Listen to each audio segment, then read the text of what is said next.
Ito mainit na balita. 7'3" player ng China na si Zhang Zhu, advantage nga ba o disadvantage para sa kanyang national team? Posible nga bang makapasok si Ziyu sa WNBA? Pero bago yan, like and subscribe lang mga kabady para sa latest basketball news and highlights. Sa edad na 17, si Zhang Ziyu ay hindi lang basta rising star sa mundo ng basketball. Literal siyang higante sa court. Tumitindig siya sa taas na 7'3", mas matangkad pa sa karamihan ng NBA players.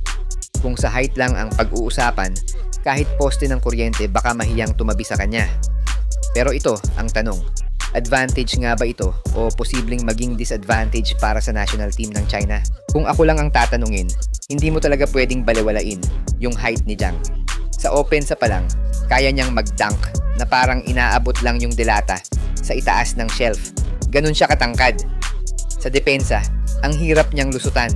Parang may invisible shield na nakaset sa ilalim ng ring. Tapos sa rebound, walang kaproble-problema.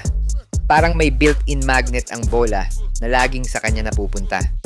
Sa mga youth games, ang dating niya parang final boss sa video game. Sobrang dominant, minsan parang hindi na fair sa mga maliit na player.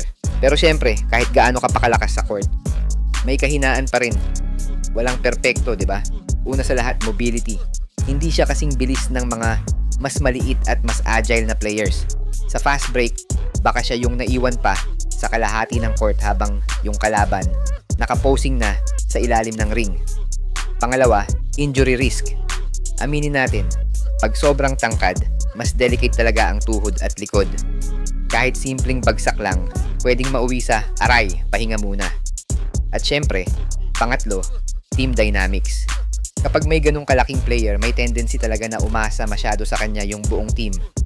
E paano kung na-scout na siya at nahanap na ng kalaban yung paraan para i-stop siya? Parang biglang naliligaw yung opensa ng buong team, hindi na alam saan dadaan. So, anong solusyon? Simple lang pakinggan, pero hindi ganun kadali gawin. Kailangan lang talagang ma-develop si Zhang Zhu ng maayos, yung tamang training para sa katawan niya, pampabilis, pangkondisyon, at syempre, pangpa-sharpen ng basketball IQ. Kasi kung makuha niya lahat yon, nako, pwedeng-pwede siyang maging ultimate weapon ng Chinese women's national team.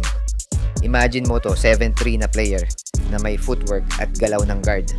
Parang pinaghalo si Shaq at Steph Curry sa isang katawan. Medyo nakakakaba yun kung ikaw ang defender, parang saan ka lulugar. So, advantage ba talaga si Zhang? Oo naman, solid. Pero hindi porket 7'3" siya, tapos na ang laban. Hindi sapat ang taas lang, kailangan pa rin ng sipag, tiyaga at tamang sistema. Si Zhang Zhu ay isang bihirang talento, parang unicorn na marunong mag-pivot. Pero kung hindi siya aalagaan at hindi bibigyan ng tamang development, maaaring maging white elephant o yung isang malaking asset na hindi ginagamit ng maayos. Kung nasa tamang proseso, training at suporta, maaari siyang maging susi sa future championships ng China at baka isang araw, maging global superstar pa si Zhang Zhu.